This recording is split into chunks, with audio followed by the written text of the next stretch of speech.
को कोई डाउट है पूछ सकते हो आप। A man of mass 50 kg moving with speed 18 kilometre per hour then find de Broglie wavelength. तो इस तरह से आप इसको कर सकते हो। आंसर आएगा 2.209 इंटू 10⁻⁻36। देखो वेवलेंथ बहुत बहुत छोटा है, इसीलिए इसका डोमिनेंट पार्ट कौन सा होगा? Particle nature will dominant. कौन सा डोमिनेंट पार्ट होगा? Particle nature will dominant. या इस केस में क्या होगा? पार्टिकल नेचर डोमिनेंट होगा। ठीक है ना? ये इस केस में क्या होगा? पार्टिकल नेचर डोमिनेंट होगा। Particle nature will dominant. इस केस में पार्टिकल नेचर क्या होगा? डोमिनेंट होगा। ये हो गया आपका lambda equal to h upon m into v. सही है? सही है बेटा? आप लोगों को समझ में आ रहा है ये? बोलिए, किसी को डाउट नहीं है? चलो एक और इसी पे देखो क्वेश्चन एक और है कि जैसे एक इलेक्ट्रॉन है और N electron is moving with speed 2 into 10⁸ meter per second. An electron is moving with speed 2 into 10⁸ meter per second. Then find de Broglie wavelength.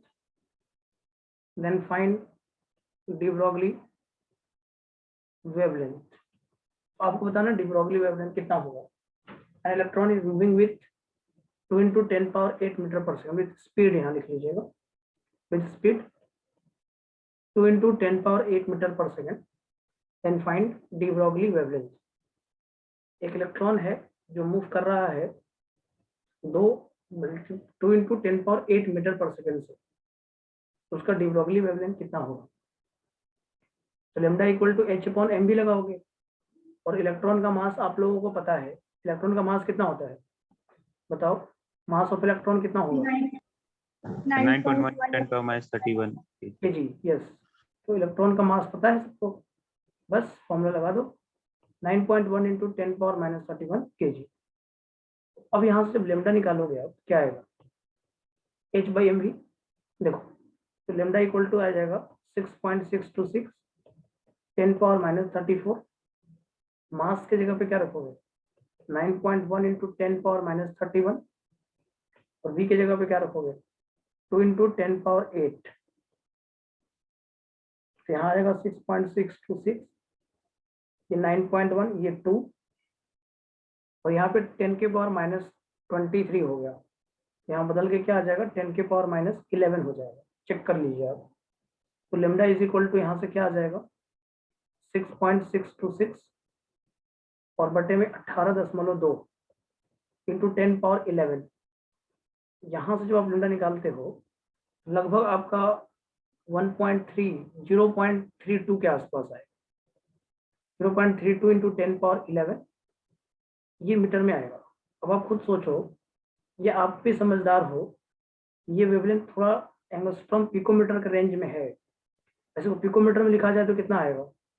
3.2 picometre.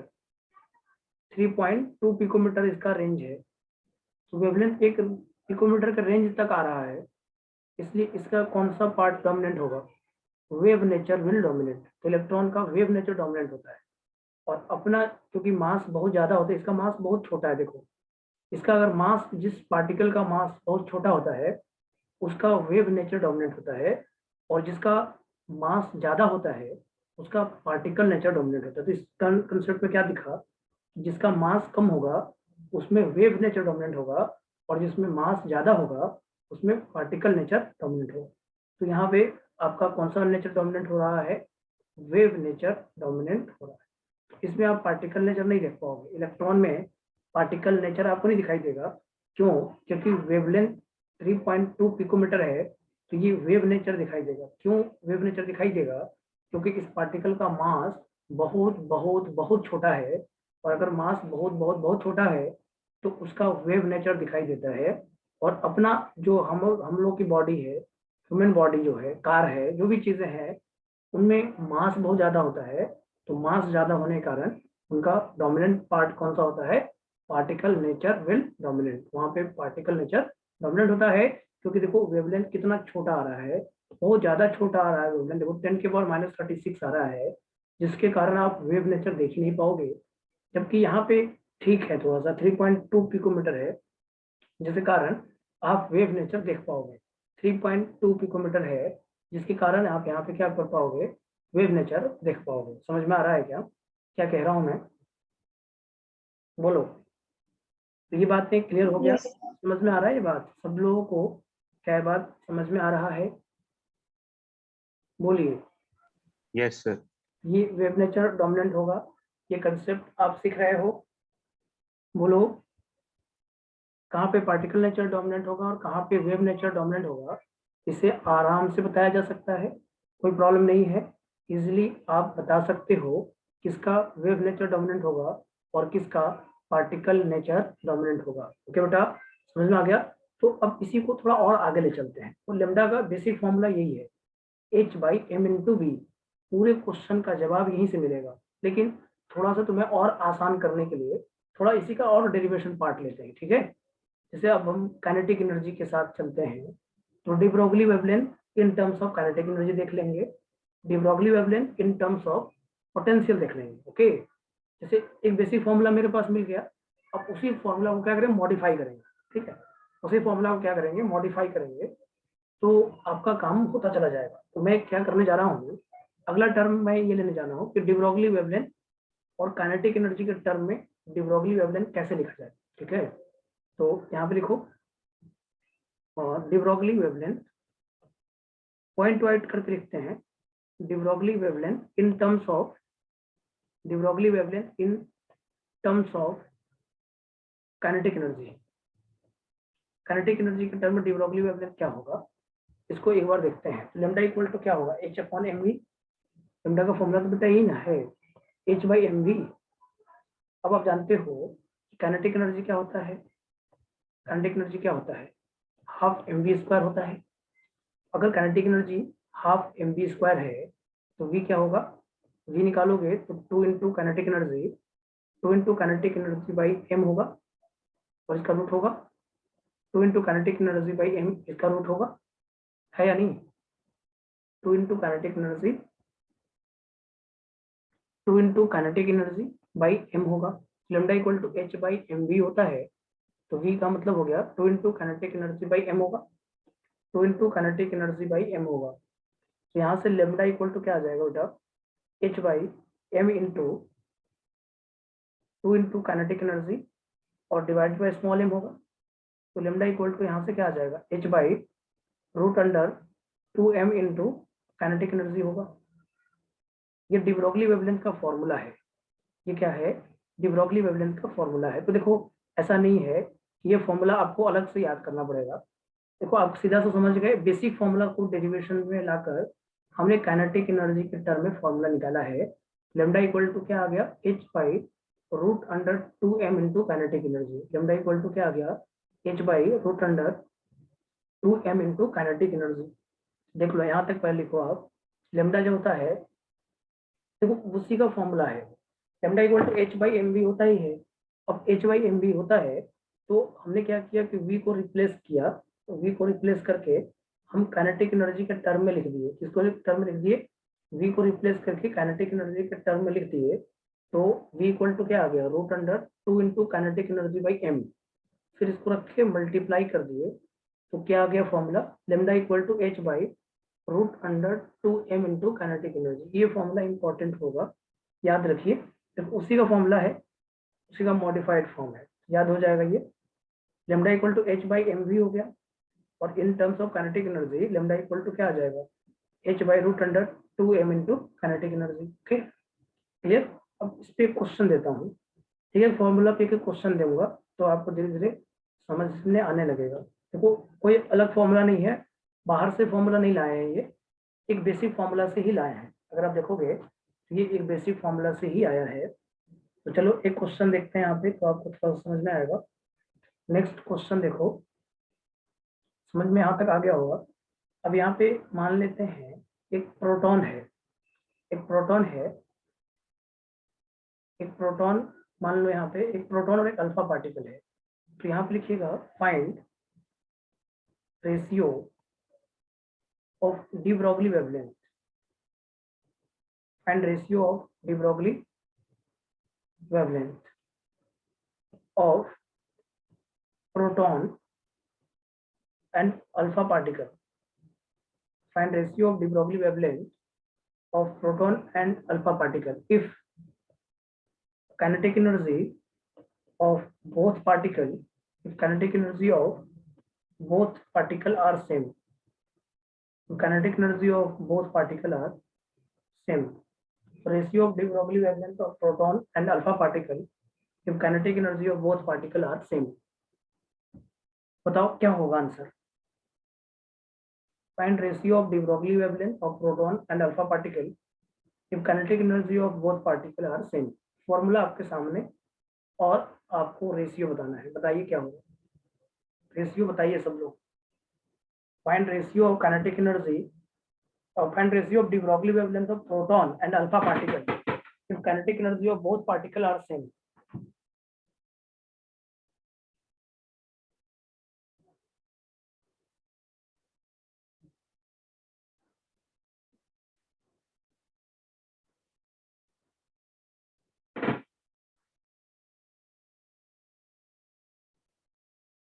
क्या आएगा answer?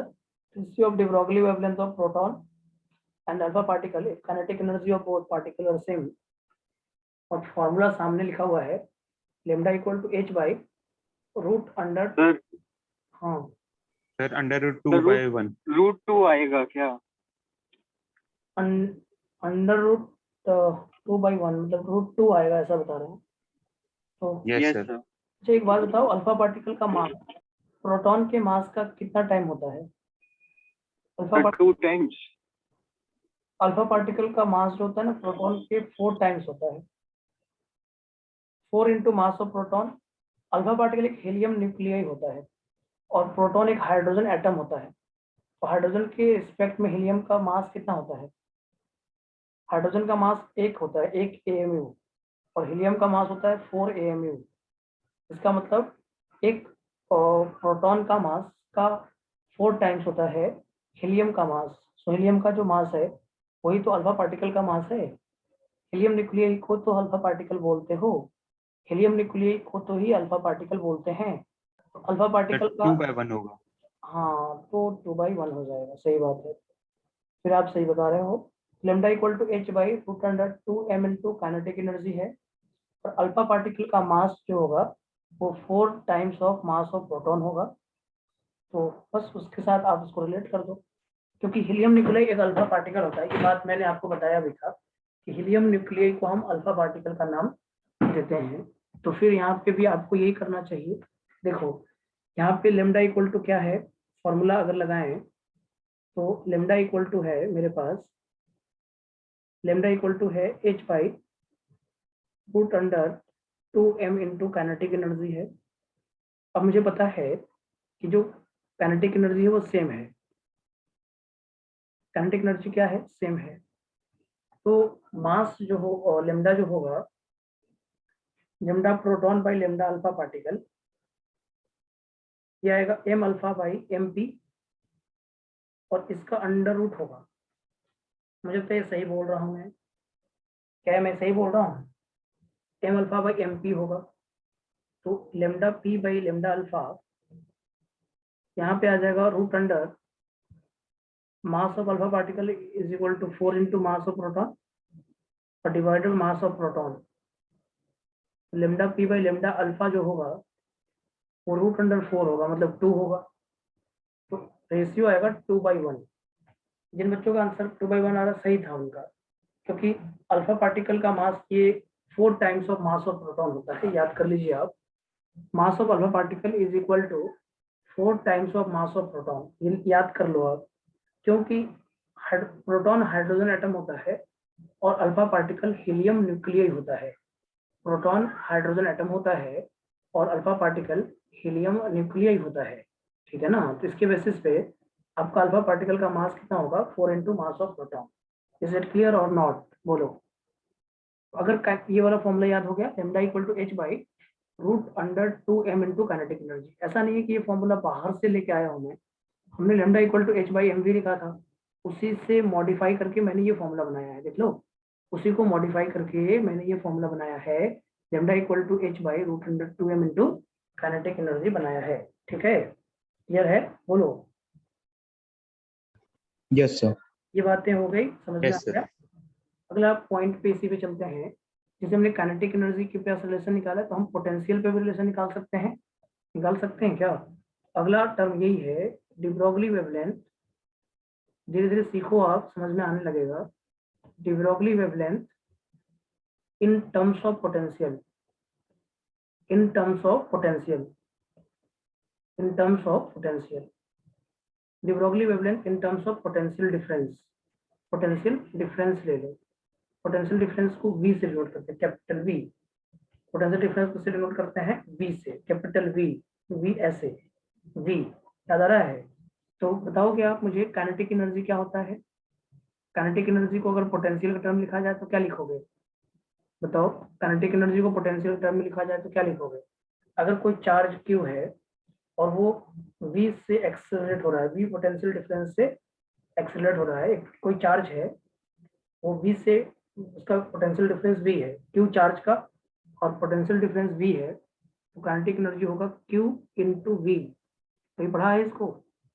Charge into potential difference, सुना तो होगा, Coulomb's में सुना होगा, नहीं सुना है कभी? Energy equal to Q into V होता है। चार्ज इंटू पोटेंशियल डिफरेंस को काइनेटिक एनर्जी बोलोगे, क्या बोलोगे? Charge into potential difference, Q into V, ये हो गया काइनेटिक एनर्जी। तो लेमडा का फॉर्मूला यहाँ से क्या आ जाएगा?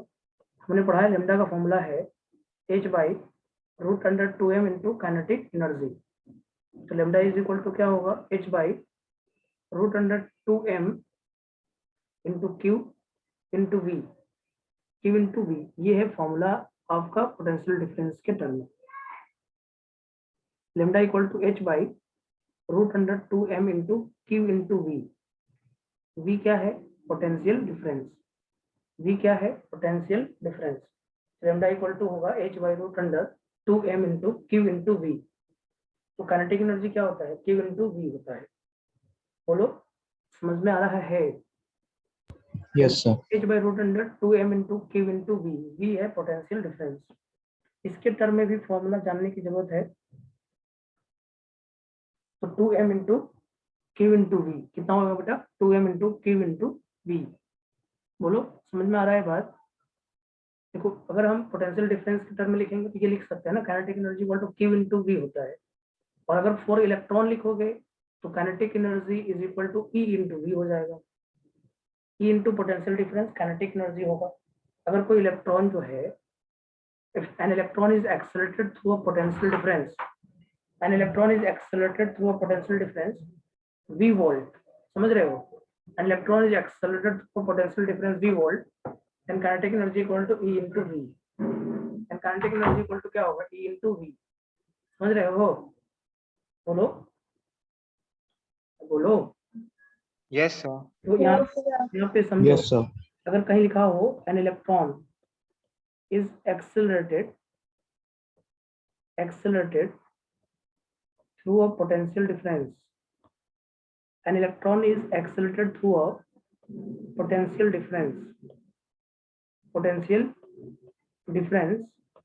V volt, then kinetic energy क्या होगा? then kinetic energy equal to होगा E into V। तो काइनेटिक एनर्जी क्या होगा? E into V। बात समझ में आ रहा है? तो E into V, E into potential difference. अगर मान लो ऐसा लिखा हो कहीं पे, अगर कोई कहे कि एन इलेक्ट्रॉन इज एक्सेलरेटेड, ध्यान से समझना बेटा, an electron is accelerated through a potential difference 2 volt, through a potential difference 2 volt, potential difference 2 volt, then kinetic energy क्या होगा? काइनेटिक एनर्जी इक्वल टू होगा 2 इलेक्ट्रॉन वोल्ट। काइनेटिक एनर्जी क्या होगा? 2 electron volt. मानते हो? यहाँ तक देख लो पहले आप। लेमडा इक्वल टू फॉर्मूला क्या है? h by root under 2m into cube into V. Lambda equal to formula क्या है? h बाई, इसी सबसे फॉर्मूला से क्वेश्चन बनेगा। जो भी फॉर्मूला मैं आपको दे रहा हूँ ना, वो एक एक क्वेश्चन का रूप है। De Broglie wavelength kinetic energy के टर्म में आपने देख लिया, de Broglie वेवलेंथ। पोटेंशियल के टर्म में क्या होगा, lambda equal to h upon root under 2m into Q into V. और मैंने एक समझाया बात, कोई इलेक्ट्रॉन एक्सेलरेट हो रहा है अगर 2 वोल्ट से, तो काइनेटिक एनर्जी कितना होगा, 2 इलेक्ट्रॉन वोल्ट। कितना होगा, 2 इलेक्ट्रॉन वोल्ट। यहाँ तक पहले लिखो आप, फिर समझना। फिर से मैं बोल रहा हूँ, de Broglie wavelength in terms of potential difference, de Broglie wavelength in terms of potential difference, kinetic energy equal to q into v, और q का मतलब चार्ज, v का मतलब potential difference, lambda equal to क्या होगा, h by root under 2m into kinetic energy. ये formula होगा। ये समझ में आया क्या? और अगर इलेक्ट्रॉन 2 वोल्ट से 2 वोल्ट के थ्रू एक्सेलरेट हो रहा है, तो काइनेटिक एनर्जी कितना होगा, 2 electron volt. Is it clear और नॉट? इज इट क्लियर और नॉट? बोलो। Yes, sir. Yes, sir. सबको ये बात क्लियर है? तो de Broglie wavelength in terms of potential difference का फॉर्मूला ये है। अब मैं आपको एक क्वेश्चन दे रहा हूँ, उसका आंसर आप मुझे बताना, ठीक है? पहले तो मैं एक सिंपल क्वेश्चन दूंगा आपको, हर एक पे क्वेश्चन दूंगा, इस पे 3-4 क्वेश्चन दूंगा, क्योंकि ये हमारे लिए बहुत इंपॉर्टेंट था। इसी पे क्वेश्चन बनता है, आपके मॉड्यूल में इस पे क्वेश्चन दिया हुआ है। जब आप मॉड्यूल पढ़िएगा तो आपके एक्सरसाइज 2 में इस पे क्वेश्चन मिलेगा।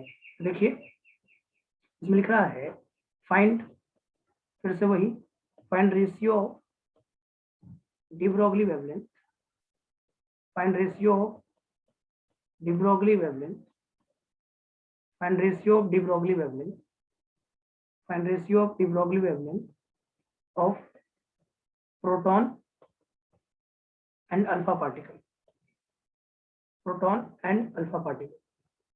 If potential difference of both particle are same, if potential difference of both particle are same, इसका क्वेश्चन का जवाब चाहिए मुझे। कितना आएगा आंसर? पहले काइनेटिक एनर्जी सेम करके आपसे पूछा था मैंने, अभी मैंने आपको पोटेंशियल डिफरेंस सेम करके पूछा है। हमारे पास फॉर्मूला सामने है आपके, आपको इस पे लॉजिक लगा के बनाना है क्वेश्चन। कैसे बनाना, सोचिए। सबसे पहले आप लोग मुझे एक आंसर दीजिए, फिर मैं आपको बताता हूँ। Ratio of de Broglie wavelength of proton and alpha particle if potential difference of both particle are same। अगर दोनों पार्टिकल का पोटेंशियल डिफरेंस सेम है, तो प्रोटॉन और अल्फा पार्टिकल का de Broglie वेवलेंथ का रेशियो कितना होगा, ये बताइए।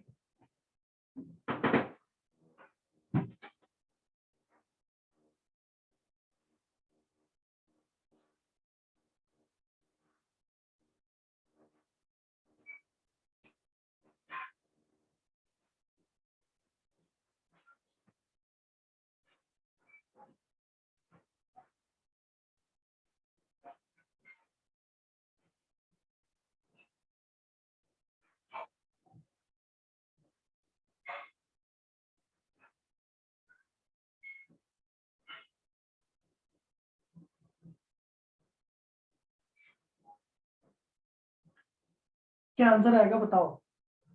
And ratio of de Broglie wavelength of proton and alpha particle if potential difference of both particle are same। तो कैसे बनेगा ये?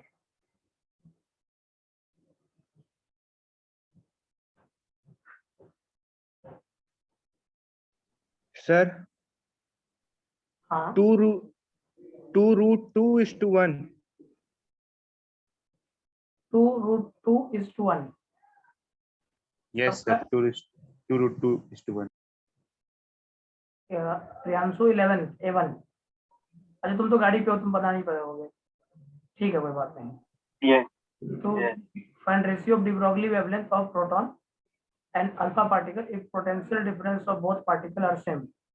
तो lambda इक्वल टू वही formula, root under h by root under 2m into Q into V. यहाँ पे मास भी होगा और चार्ज भी होगा, नहीं मास और चार्ज दोनों होगा, क्योंकि पोटेंशियल डिफरेंस सेम है ना। तो अगर आप इसको लिखोगे, लेमडा इक्वल टू क्या है, h by root under 2m into Q into V, है ना बेटा। लेमडा इक्वल टू क्या है, h by root under 2m into Q into V. मेरे साथ सॉल्यूशन देखो, लेमडा इक्वल टू क्या है, फॉर्मूला ये है h by root under 2m q into we.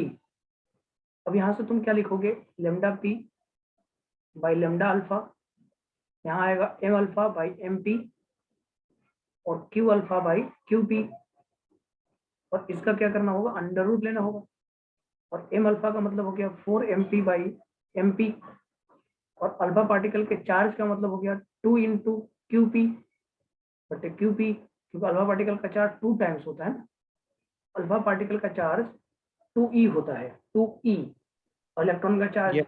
Proton का चार्ज e होता है प्लस e। इसका मतलब यहाँ पे हुआ कि ये रूट अंडर 8 आ गया, और रूट अंडर 8 का मतलब क्या होगा, 2√2/1 होगा, 2√2:1, lambda p by lambda alpha, answer होगा 2√2/1, 2√2/1। ये समझ में आया, ये फॉर्मूला है lambda Yes. Equal to h by root under 2m into Q into V. एक तो ये हो गया। अब इस पे आगे की बातें करते हैं। जैसे एक क्वेश्चन दिया है, उससे बात करने से पहले एक थोड़ा मॉडिफिकेशन की जरूरत है, एक और मॉडिफाई करते हैं आपके लिए और आसान कर देते हैं। तो यहाँ पे फॉर इलेक्ट्रॉन की बात करते हैं। फॉर इलेक्ट्रॉन के लिए D Broglie wavelength, for electron D Broglie wavelength कितना होगा, for electron D Broglie wavelength if potential difference is V volt, if potential difference is V volt, हम आपके लिए आसान करने की कोशिश कर रहे हैं। हम इलेक्ट्रॉन के लिए डी ब्रोगली वेवलेंथ फाइंड कर देते हैं। कैसे, देखो लेमडा इक्वल टू क्या है, h by root under 2m q into V, और आपको पता है कि इलेक्ट्रॉन के लिए अगर हम लिखेंगे h तो पता है, h कितना है 6.626 इंटू 10 पावर माइनस 34, और इलेक्ट्रॉन का मास कितना होता है ये पता है, इलेक्ट्रॉन का मास पता है 9.1 इंटू 10 पावर माइनस 31, और इलेक्ट्रॉन का चार्ज भी पता है 1.6 इंटू 10 पावर माइनस 19 और मल्टीप्लाइड बाई वी हो गया। तो लेमडा जब यहाँ से निकालोगे ना, ये आएगा 12.27 अपॉन में रूट वी एंगस्ट्रॉम। ये इलेक्ट्रॉन के लिए डी ब्रोगली वेवलेंथ है। ये किसके लिए है, ये इलेक्ट्रॉन के लिए डी ब्रोगली वेवलेंथ है। किसके लिए डी ब्रोगली वेवलेंथ है, ये इलेक्ट्रॉन के लिए। और इसी को और आसान करने के लिए ऐसे भी लिख सकते हो 150 और अपॉन में वी एंगस्ट्रॉम। इलेक्ट्रॉन का डी ब्रोगली वेवलेंथ डायरेक्ट निकाला जा सकता है। इलेक्ट्रॉन के लिए डी ब्रोगली वेवलेंथ निकालने में आपको फॉर्मूला यूज करने में ये वाला यूज करो तो बेहतर रिजल्ट मिलेगा आपको। आंसर तुरंत पाओ, तुरंत आंसर पाने के लिए आपको ये वाला फॉर्मूला आपके लिए यूजफुल होगा।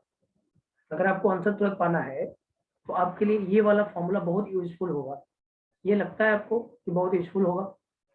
देखो आप इलेक्ट्रॉन के लिए आपसे बोला डी ब्रोगली वेवलेंथ बताओ और उसका पोटेंशियल डिफरेंस कुछ दे दिया, तो आप क्या करना 12.27 बाई रूट वी कर सकते हो, या फिर रूट अंडर 150 बाई वी कर सकते हो, या फिर रूट अंडर 150 बाई वी कर सकते हो, या फिर 12.27 बाई रूट वी कर सकते हो। बात समझ में आया? थोड़ा ज्यादा फॉर्मूला है लेकिन फॉर्मूला एक ही से बनाया जा रहा है। लेकिन ध्यान रखना, ये मत सोचना कि फॉर्मूला बहुत सारा है यार, फॉर्मूला तो बहुत सारा आ गया कैसे करें। तो मैंने फॉर्मूला एक ही से बनाया है सब। देखो अब देखो, तो मैंने इसलिए आपको ये सब फॉर्मूला बता रहा हूँ जिससे आपको क्या होगा, क्वेश्चन बनाना आसान हो जाएगा।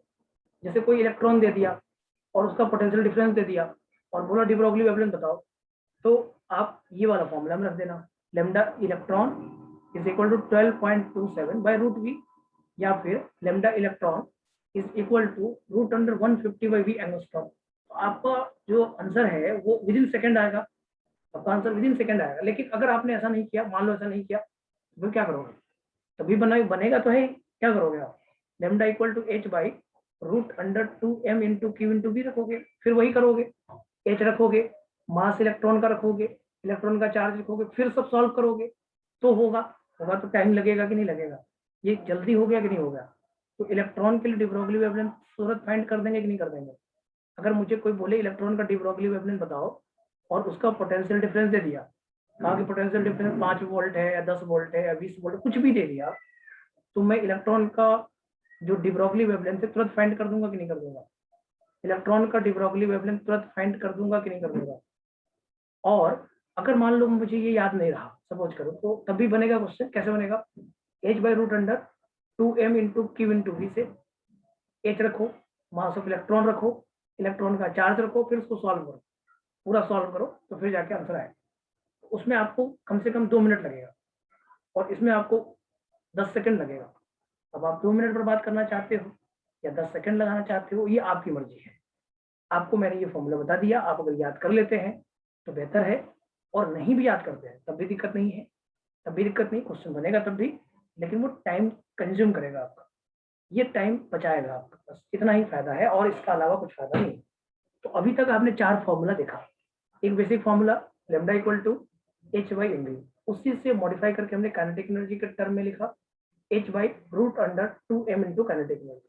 फिर उसको और मॉडिफाई करा और पोटेंशियल डिफरेंस के टर्म में लिखा h/√2m into Q into we.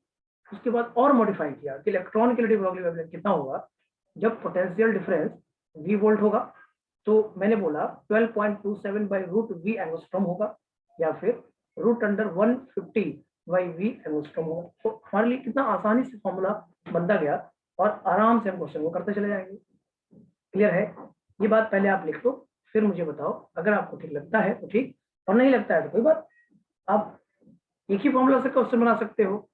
आपको तो 4 फॉर्मूला की जरूरत ही नहीं है, आप एक ही फॉर्मूला से क्वेश्चन बना सकते हो, लैम्डा इक्वल टू h/mv। अब कभी मान लो काइनेटिक एनर्जी पूछा तो v को रिप्लेस कर दो काइनेटिक एनर्जी में, और कभी पोटेंशियल डिफरेंस दिया तो काइनेटिक एनर्जी को रिप्लेस कर दो पोटेंशियल डिफरेंस, और इलेक्ट्रॉन पूछा तो रख के सॉल्व कर लो।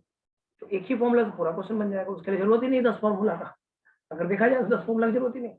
लेकिन मैं आपको बार बार ये जो सीक्वेंस मैंने आपसे लिया है, उस सीक्वेंस से मैं आपको ये समझाना चाहता हूँ कि आपके क्वेश्चन और जल्दी बनाए जा सकते हैं। मेरा पर्पस इस चीज पे है कि हम क्वेश्चन को कितना जल्दी बना सकते हैं। ठीक है, चलिए देखिए इसको पहले, फिर बताते हैं आपको इसमें क्वेश्चन कैसे हो।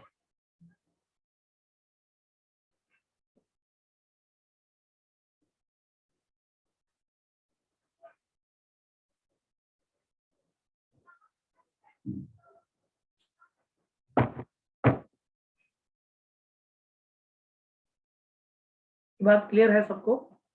बताइए आप लोग। जोया तुम बताओ। यस सर, क्लियर है। तो ये 4 फॉर्मूला आपको सही लग रहा है? 4 फॉर्मूला, 4 फॉर्मूला याद कर लीजिएगा तो टाइम बच जाएगा। और इलेक्ट्रॉन का कोई भी क्वेश्चन आ रहा है और उसमें पोटेंशियल डिफरेंस दिया है, अगर इलेक्ट्रॉन का de Broglie वेवलेंथ पूछ रहा है और उसमें पोटेंशियल डिफरेंस गिवन है, तो आपको मेरे सजेशन से यही फॉर्मूला लगाना चाहिए। ये आपको क्विक रिजल्ट देने के लिए कैपेबल है। क्विक रिजल्ट मिलेगा आपको, एकदम इतना जल्दी रिजल्ट मिलेगा कि आप सोच भी नहीं सकते, इतना फास्ट रिजल्ट मिलेगा। ओके, तो देखिए फिर एक क्वेश्चन देखते हैं, एक आसान सा क्वेश्चन पहले देखते हैं, फिर आपको समझ में आएगा कि कितना आप क्विक रिजल्ट बता पा रहे हैं। नहीं तो सॉल्व तो होगा ही होगा, ऐसा कोई क्वेश्चन नहीं है जो बेसिक फॉर्मूला से ही सॉल्व होता है। लेकिन जो भी आदमी पढ़ा रहा है आपको, वो तो चाहेगा कि आपके क्वेश्चन जल्दी जल्दी बने, तो चाहेगा ही ना। वो तो नहीं चाहेगा कि एक फॉर्मूला दे दिया और उससे बनाए जाओ, तो मेहनत किए जाओ। हम आपसे यही सोचेंगे, कोशिश हमारी यही रहेगी कि आपका क्वेश्चन एकदम जल्दी जल्दी बन जाए, और उसके लिए मैं आपको हर एक चीज का फॉर्मूला दे दूंगा, आपका काम हो जाएगा। अब आप यहाँ देखो, जैसे मैंने पूछा, जैसे लिखा an electron is accelerated, an electron is accelerated through a potential difference, through a potential difference, through a potential difference 6 volt, then de Broglie wavelength is, de Broglie wavelength is, The 5 Armstrong. हो गया answer? देखो तुरंत answer मिल गया कि नहीं मिल गया? Sir, 5 answer. Yes, 5 angstrom होगा, क्योंकि ये फॉर्मूला डायरेक्टली आप यूज किया और आपका आंसर तुरंत मिल गया। और यही आप अगर मान लीजिए ये फॉर्मूला यूज नहीं करते, सपोज करिए नहीं यूज करते, तो आप क्या करते? फिर आप 2m into Q into V से पूरा सॉल्व करते, तब जाके आपके पास आंसर आता। तो मैं आपको जल्दी बता दिया, 150/v कर दीजिए, और ये एंगस्ट्रॉम होगा। ये कितना आ गया? √150/6 एंगस्ट्रॉम होगा। ये कितना आ जाएगा? √25 एंगस्ट्रॉम होगा।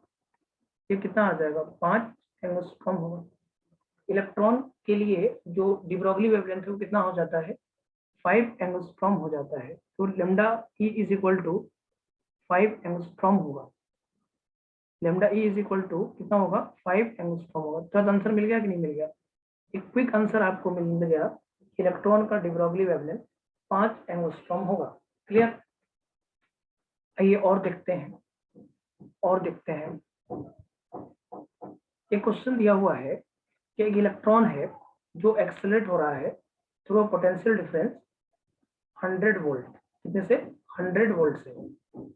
ओके, यहाँ लिखिएगा, N electron is accelerated, N electron is accelerated,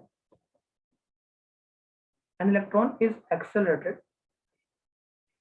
an electron is accelerated through a potential difference 100 volt, through a potential difference, through a potential difference 100 volt, and its de Broglie wavelength is lambda 1, and its de Broglie wavelength is lambda 1, and its, ये अच्छा question है, आपके module में मिलेगा ये, and its de Broglie wavelength is lambda 1। कितना है? de Broglie wavelength lambda 1 है। An electron is accelerated through a potential difference 100 volt, and its de Broglie wavelength is lambda 1. If 19 volt of potential difference, 19 volt of potential difference, क्या ऐसे लिख लो, if potential difference is retarded, if potential difference, या यहाँ पे ऐसे लिख लो, and if an electron is retarded through a potential, retarded का मतलब कम होता है ना, retarded का क्या मतलब होता है, कम होता है ना, क्या लिखोगे? Yes, sir. if an electron is retarded through a potential difference, through a potential 19 volt, electron is retarded through a potential 19 volt, then de Broglie wavelength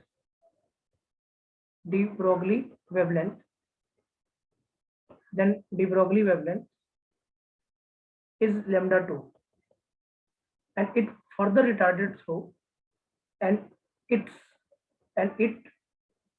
further retarded through 32 volt, further retarded through 32 volt, then its de Broglie wavelength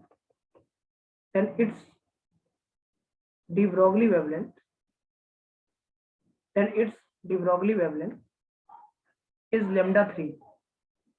Then find lambda 3 minus lambda 2 by lambda 1. Then find lambda 3 minus lambda 2 by lambda 1. Check करो तो ये बन सकेगा क्या question? An electron is accelerated. An electron is accelerated through a potential difference 100 volt, and its de Broglie wavelength is lambda 1. If यहाँ पे लिख सकते हैं, if electron is retarded through a potential 19 volt, then de Broglie wavelength is lambda 2, and it further retarded through 32 volt, then its de Broglie wavelength is lambda 3. Then find lambda 3 minus lambda 2 by lambda 1. सभी लोग सोचें और बताएं क्या होगा। सभी लोग सोचें और क्या होगा बताएं।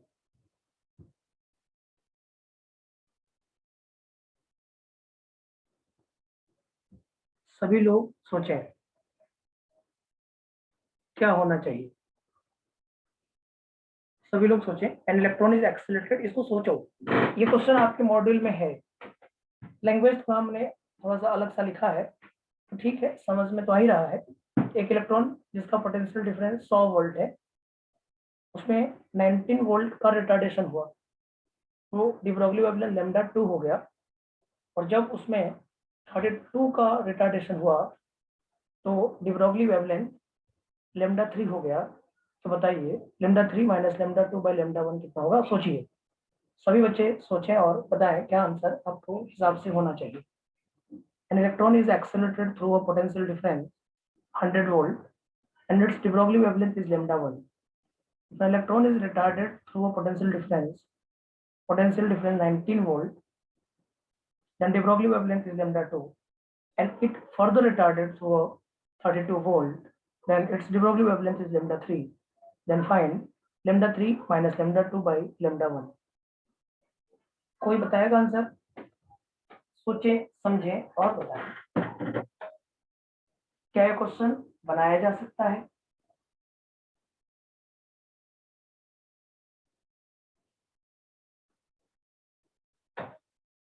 पहले 100 वोल्ट के साथ एक्सेलरेट हो रहा था, उसमें से 19 कम हो गया, तो फिर कितने से एक्सेलरेट होगा? 81 से। और फिर 81 से एक्सेलरेट हो रहा, उसमें फर्दर 32 कम हो गया, तो कितने से एक्सेलरेट होगा? 49 से। बस इससे आप अगर समझ गए क्वेश्चन को तो आप बना दीजिएगा। अब बताइए आंसर क्या होगा? सोचें, समझें और बताएं।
क्या होगा आंसर बताओ?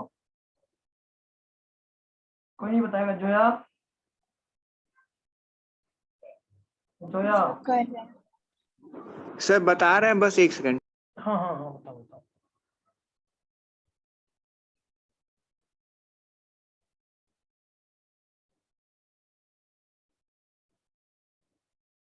An electron is accelerated through a potential difference 100 volt.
तो बाहर है बच्चा है, चलो चलो चलो चलो, नहीं हाँ आंसर बताइए क्या आएगा, आया कुछ?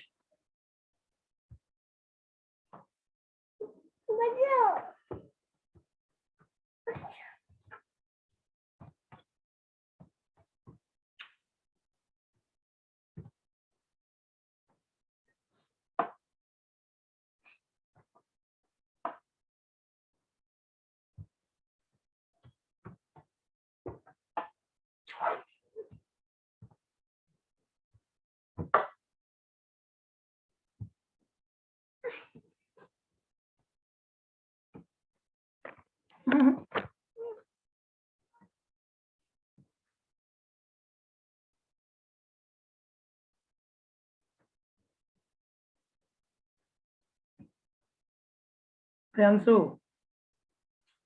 अच्छा जरा जोया, कुछ सोच पा रहे हैं आप लोग? नहीं सोच पा रहे हैं?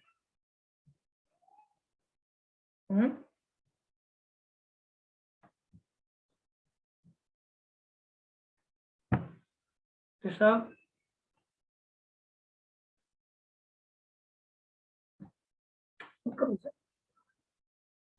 सर 20/63 है क्या? सही लग रहा है तुम्हारा आंसर ऐसे? यस सर, वही आ रहा है, मेरा भी वही आ रहा है। 20/63 सही लग रहा है आंसर सब लोगों का। कुछ सही लग रहा है मुझे, जैसे मुझे थोड़ा सा याद आ रहा है, तो 20/63 is the right answer. Right answer सही बनाया आप लोगों ने। देखो टाइम लिया लेकिन सही बनाया। देखो आपका फॉर्मूला क्या है, लेमडा वन 100 से एक्सेलरेट हो रहा है, तो लेमडा वन इक्वल टू क्या आ जाएगा? हम एक लाइन में सॉल्यूशन है। देखो लेमडा वन जो आएगा रूट अंडर 150 या 12.27 ले लो, बेस्ट पड़ेगा 12.27 ले लो। 12.27 बाय रूट वी, यहाँ पे 12.27 बाय रूट वी, तो ये कितना आ जाएगा? 12.27 बाई रूट 100, इससे आ जाएगा आपका 12.27 बाई 10 एंगस्ट्रॉम। एक तो पहला हो गया 12.27 बाई 10। लेमडा टू कितना लोगे आप? 12.27 by root V. Root V का मतलब होगा, यहाँ पे आओ, यहाँ बैठो, यहाँ बैठो, 12.27 बाई रूट 81 हो जाएगा।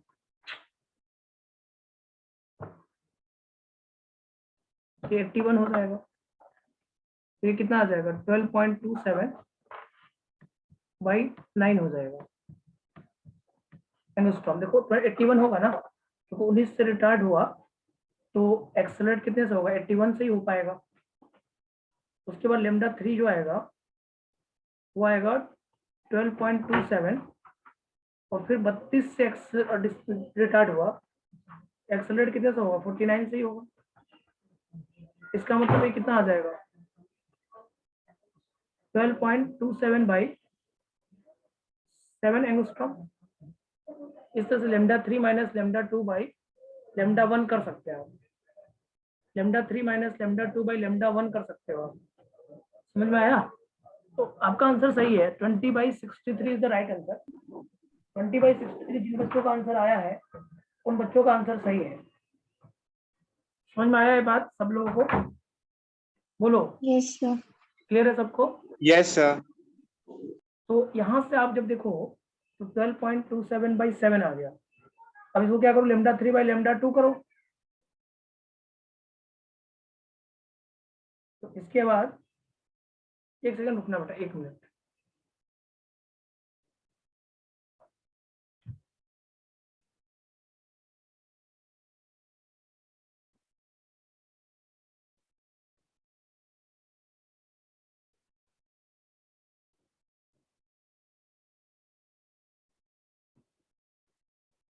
हाँ बेटा देखो, ये आ गया 12.27 बाई 7 10, और ये तो आपका पूछा क्या है? Lambda three minus lambda two by lambda one. Lambda three तुम्हारा कितना आ जाएगा? 12.27 बाई 7, 12.27 बाई 9, और नीचे आ जाएगा 12.27 बाई 10। तो 12.27 को उड़ा दो तो कितना बचा? 1/7 माइनस 1/9, और ये 1/10। इसको सॉल्व करो ये 63 और नीचे में 1/10, इस तरह से आपका आ जाएगा 20/63। आंसर होगा 20/63।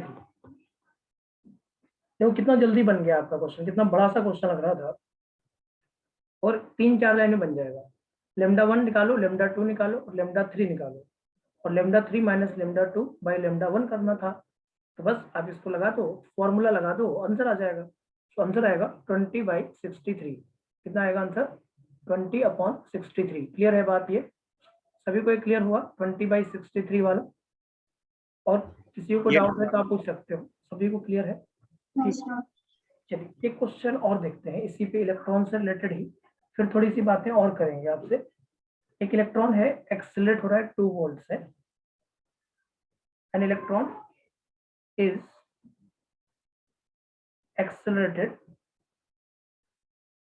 through a potential 2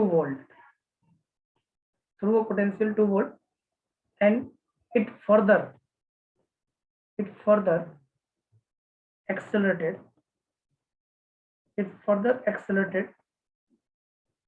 through a potential 2 volt. Then de Broglie wavelength is,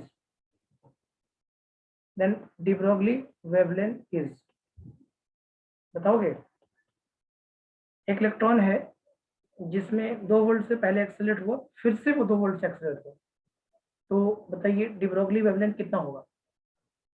तो लेम्डा इज इक्वल टू क्या लिखोगे? लेम्डा इज इक्वल टू क्या लिखोगे बताओ? से बच्चे एक बार बनाएं, कोशिश करें, फिर सॉल्यूशन बताता हूं मैं, आप एक बार ट्राई कर लो।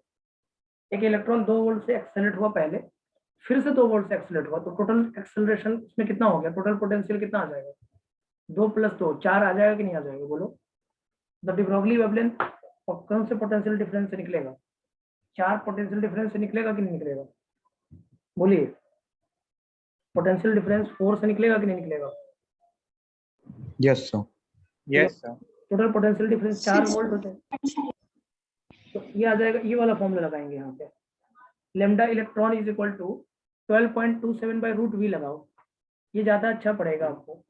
150/4 पूरा लोगे ना तो थोड़ा मुश्किल पड़ेगा, ये वाला ज्यादा आसान पड़ेगा। 12.27/√v, तो √v क्योंकि 4 का रूट 2 होता है, 12.27/2 करोगे तो 6.135 आ जाएगा, 6.13 आ जाएगा। ये ज्यादा आसान पड़ेगा मेरे हिसाब से। लेम्डा इक्वल टू क्या आ जाएगा? 12.27/√v, और यहाँ पे पोटेंशियल डिफरेंस टोटल कितना हो जाएगा? 4 वोल्ट का हो जाएगा। तो ये कितना आ जाएगा? 12.27/√4, इसका मतलब कितना हो गया ये?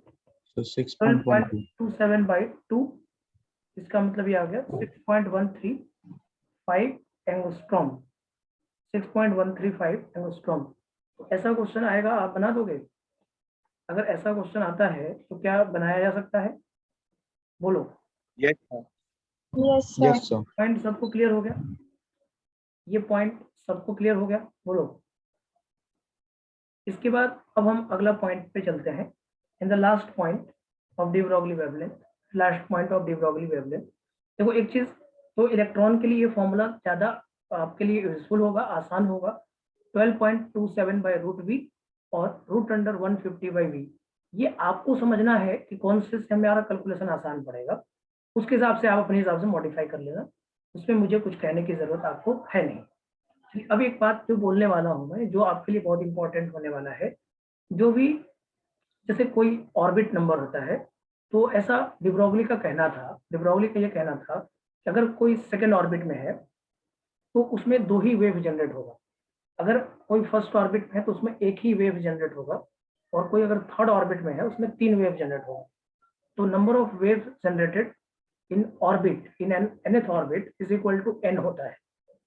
उस ऑर्बिट में उतना ही वेव जनरेट होता है जिस ऑर्बिट का वो होता है। जैसे मान लो, जैसे उन्होंने कहा, ये note point is very important, इससे आपको एक पॉइंट और मिलेगा, वो आपके लिए बहुत इंपॉर्टेंट होगा। वो ये उन्होंने ये कहा कि अगर मान लो कोई थर्ड ऑर्बिट का सेल है, हमारे पास थर्ड ऑर्बिट है, तो थर्ड ऑर्बिट में 3 वेव जनरेट होगा। कैसे होगा 3 वेव? जैसे मान लो ये है आपका, ये है आपका, 3 वेव जनरेट होगा। इसमें 3 वेव बन गया, कम बन गया, 3 वेव बना कि नहीं बना? एक सेकंड रुक जाओ, थोड़ा सा एक बार और देख लो। 3 वेव बनना चाहिए। 3 वेव का मतलब कुछ ऐसा, एक वेव अगर हम लेते हैं, इसको आप देखें, ये एक हो गया, ये एक हो गया पूरा सिनुसॉइडल का। फिर आप इसको ऐसे लेते हैं तो 2 हो गया, और फिर आप इसको तीसरा लेते हैं तो ऐसे हो जाएगा। ये 3 वेव जनरेट हो। इसको बोलते हैं, जिस ऑर्बिट अगर थर्ड ऑर्बिट में है तो उतना ही वेव जनरेट होता है। Number of wave generated for nth orbit is equal to क्या होगा? n ही होगा। तो थर्ड ऑर्बिट में 3 वेव जनरेट होगा। देखो 3 वेव जनरेट हो गए। देखो आप, ये एक आप लाइन देखिएगा मेरे साथ, ये एक वेव है यहाँ तक, पहला वेव, दूसरा वेव और ये तीसरा वेव। Sir 3 waves generated. अगर मैं यहाँ से बोलूँ de Broglie, according to de Broglie, number of wave generated, number of wave generated in nth orbit is equal to n, is equal to n। जिस ऑर्बिट में आप हो उसमें उतना ही वेव जनरेट होगा। अगर थर्ड ऑर्बिट में है 3 वेव, फोर्थ ऑर्बिट में है तो 4 वेव, फिफ्थ ऑर्बिट में है तो 5 वेव, सिक्स्थ ऑर्बिट में है तो 6 वेव, ऐसे वेव जनरेट होता है। ये कहना था डी ब्रॉगली का। ये इन्होंने एजम्पशंस लिया और समझा इस चीज को, और इससे जैसे समझा इन्होंने, जैसे इन्होंने इस चीज को समझा। अब एक बात बताओ, अगर मैं पूरा चक्कर लगाता हूँ इसमें, अगर मैं पूरा चक्कर लगाता हूँ तो पूरे चक्कर के दौरान 2 क्रेस्ट के बीच का डिस्टेंस लैम्डा होता है, जैसा कि आपने पहले भी पढ़ा है। 2 क्रेस्ट के बीच का डिस्टेंस कितना होता है? लैम्डा होता है। तो इसमें 3 क्रेस्ट बन रहा होगा। देखो, एक ये क्रेस्ट बन रहा है, ये क्रेस्ट बन रहा है और ये क्रेस्ट बन रहा है। तो टोटल 3 क्रेस्ट बन रहा है थर्ड ऑर्बिट में। तो अगर मैं इसका पूरा सर्कल ले लूँ तो पूरा पेरीमीटर जो होगा 2 पाई आर, टोटल लेंथ कितना होगा? 2 पाई आर, और इसमें कितना लेम्डा होगा? 3 लेम्डा, क्योंकि 3 क्रेस्ट के डिस्टेंस होंगे। तो आप जानते हैं 2 कंसेक्यूटिव क्रेस्ट के बीच का डिस्टेंस लेम्डा होता है। इसमें आप देखिए, ये वाला क्रेस्ट का डिस्टेंस लेम्डा होगा, इधर वाला लेम्डा होगा और इधर वाला भी लेम्डा होगा। ये 2 पाई आर इक्वल टू क्या होगा? 3 लेम्डा होगा, अगर थर्ड ऑर्बिट है तो। लेकिन अगर nth ऑर्बिट है तो क्या होगा? 2 pi r equal to n lambda होगा। ये क्या होगा? 2 pi r equal to n lambda होगा। Perimeter is equal to 2 pi r equal to n lambda होता है। और ये रेडियस कौन से ऑर्बिट का है? nth orbit. अगर nth ऑर्बिट ले रहे हो तो nth ऑर्बिट का रेडियस है ये कौन से ऑर्बिट का रेडियस है? nth ऑर्बिट का रेडियस है। तो 2 pi rn is equal to n lambda. This rn is the radius of nth orbit, radius of nth orbit, radius of nth orbit.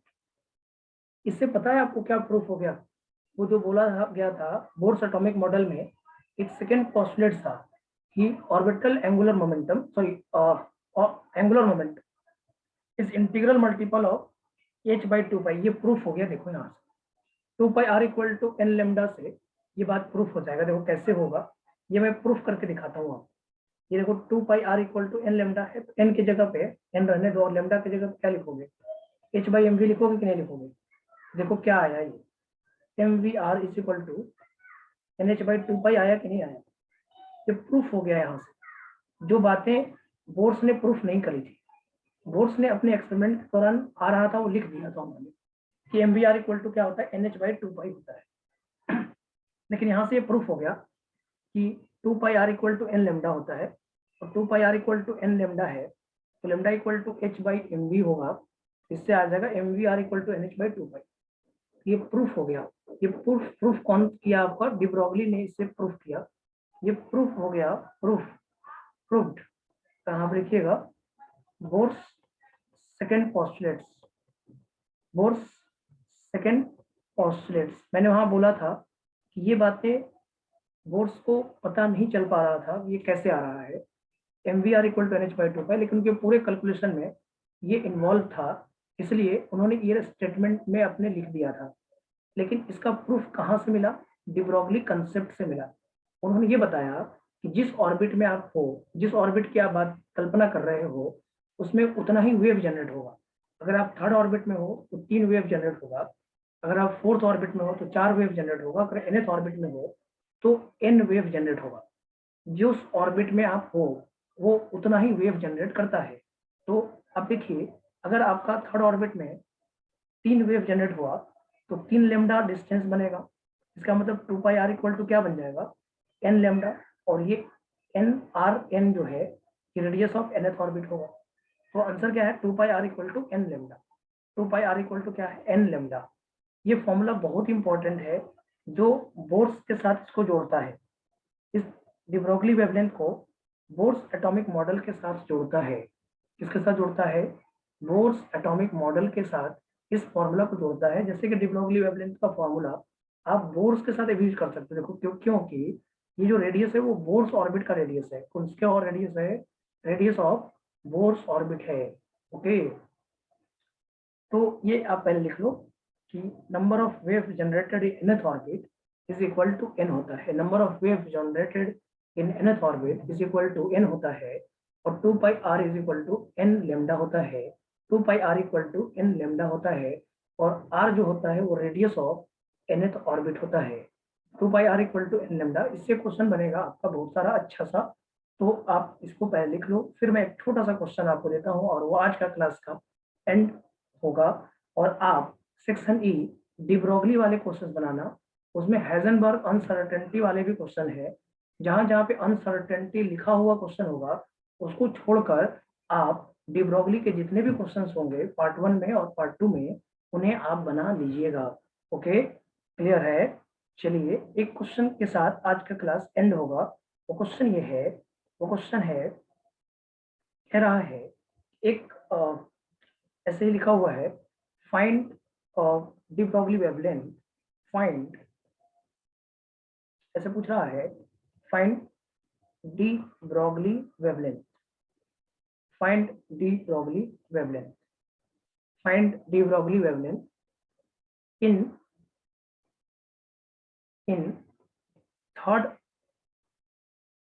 Orbit, third Bohr's orbit, third Bohr's orbit in hydrogen atom.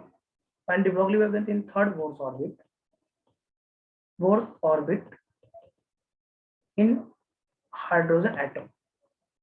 Hydrogen atom में third Bohr's orbit में D Broglie wavelength कितना होगा। Find de Broglie wavelength in third Bohr's orbit in hydrogen atom. ऐसे question पूछ दिया तो फिर आप कैसे बनाएंगे, find de Broglie wavelength in third Bohr's orbit in hydrogen atom. इस क्वेश्चन को कैसे बनाया जाएगा ये आप सभी बच्चे देखें, सभी बच्चे इस क्वेश्चन को देखें और मुझे बताएं क्या आंसर आपके हिसाब से होना चाहिए। Find de Broglie wavelength in third Bohr's orbit in hydrogen atom. बताएगा कोई? इसे सोचकर आराम से बनाओ। और मैं बोल देता हूँ, एक छोटा सा चीज मैं आपके लिए कर देता हूँ जिससे कि थोड़ा शायद आपके लिए आसान पड़े। मैं बोल रहा हूँ कि radius of first Bohr's orbit of hydrogen atom is are naught, 0.529 के बराबर होता है। इससे आसान पड़ेगा, आसानी से कैलकुलेशन हो जाएगा। तो radius of first Bohr's orbit of hydrogen atom, first Bohr's orbit, radius of first Bohr's orbit of hydrogen atom is are naught है। इस क्वेश्चन का जवाब कोई देगा मुझे? 2 pi r equal to n lambda. अगर देखो डी ब्रोगली वेवलेंथ और बोर्स की कहानी कहता है, बोर्स के साथ एक रिलेशन है 2 pi r equal to n lambda का, 2 pi r equal to n lambda का। अगर आप उसी रिलेशन को यूज करोगे तभी आप बोर्स एटॉमिक मॉडल में एंट्री ले पाओगे। डी ब्रोगली की एंट्री बोर्स एटॉमिक मॉडल में तभी होती है जब कोई बच्चा फॉर्मूला लगाता है 2 pi r equal to n lambda, तभी जाकर आप डी ब्रोगली को बोर्स में एंट्री दिला सकते हो। बताइए क्या आंसर होगा? तो find de Broglie wavelength in third Bohr's orbit in hydrogen atom and the radius of first Bohr orbit of hydrogen atom is are naught. मेरे साथ एक बार देख लो, जो पहला क्वेश्चन है ये आप मेरे साथ देख सकते हो, ये मेरे साथ देख लो। आपको पता था कि ये 2 पाई आर इक्वल टू क्या होता है, n लेमडा, और ये 2 पाई आर की जगह पे आप क्या लिखोगे 0.529 into N square by Z. तो क्योंकि आर नॉट दिया है तो आर नॉट लिख लो 0.25 r naught n square by z is equal to n lambda. एक एन के साथ कैंसिल कर दो, ये आ जाएगा 2 pi r naught n by z is equal to lambda. यहाँ आ जाएगा 2 पाई आर नॉट, एन की जगह पे क्या रखोगे 3 और जेड की जगह पे क्या रखोगे 1, ये आ गया लेमडा। आंसर आएगा lambda equal to 6 pi r naught 6 pi r naught. So lambda is equal to 6 pi r naught. So 2 pi r equal to n lambda, 2 pi r equal to n lambda कितना होगा 2 pi r equal to n lambda होगा।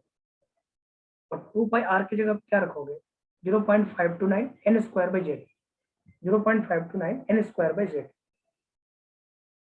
तो एक बच्चे का answer आ रहा है 9.97, हाँ ठीक ही होगा, 6 इंटू 3.14 ठीक है। 9.97 एंगस्ट्रॉम सही है संकल्प आपको, 9.97 एंगस्ट्रॉम सही है। आपने किया 6 इंटू 3.14 और उसके बाद आपने किया 0.529, तो उसके 18 हो गया, 18/95 सही है आपका आंसर 9.97 एंगस्ट्रॉम। यही फॉर्मूला लगाएंगे आप। de Broglie wavelength in third Bohr orbit in hydrogen atom, radius of first Bohr orbit of hydrogen atom is r।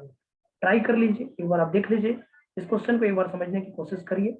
Next class इसी के आगे की बात करेंगे, मतलब हम नेक्स्ट क्लास में आपसे मिलेंगे और मिलने के बाद मैं आपसे पूछूंगा कि आपने सेक्शन ई बनाया है या नहीं। तो मैं सबसे पहले आपको de Broglie के क्वेश्चन डिस्कस करूंगा मॉड्यूल से, सेक्शन ई पार्ट 1 पार्ट 2। फिर से बोल रहा हूँ, पार्ट 1 पार्ट 2 सेक्शन ई हम पहले डिस्कस करेंगे और उसके बाद हम आपसे इस क्वेश्चन इसके बारे के बाद हम हेजनबर्ग की बात करेंगे, हेजनबर्ग अनसर्टेनिटी प्रिंसिपल। तो आप de Broglie के क्वेश्चन सेक्शन ई में देख के बना लीजिएगा, इतने कंसेप्ट से बन जाएगा, उससे ज्यादा जरूरत नहीं है आपको। ओके, चलिए फिर नेक्स्ट क्लास मिलते हैं आपसे। ओके बेटा, Okay, sir. चलिए ठीक है, Thank you, sir. ओके बेटा।